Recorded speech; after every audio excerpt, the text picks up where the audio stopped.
After watching the video, I learned that it is important to have various instruction strategies to meet the needs of all our students, whether it is individually, in small groups, or peer instructions.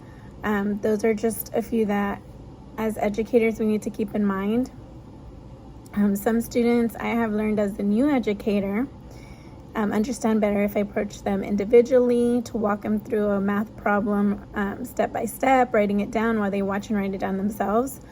Another instructional strategy that I personally like is the peer instruction, because I have found that when I try and explain a math problem, sometimes my students don't understand the way I'm teaching it, but when their peer does it and shows them, and depending on the verbiage that peer is using, that particular student understands it better. So I know every student learns differently, and it is vital that if one instructional strategy does not work, then as educators, it is our job to find new instructional strategies that will work better for that specific student. Some barriers I have personally faced are, I actually had this happen this week, where I was trying to instruct my class on a math equation, and I had a student get frustrated, and at one point wasn't wanting to listen to what I had to say.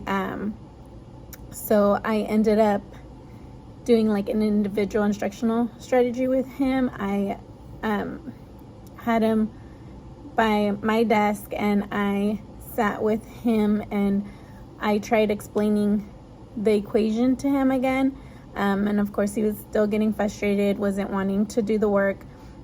So what I started doing was I was writing the equation step by step, and I had asked him to write it out with me.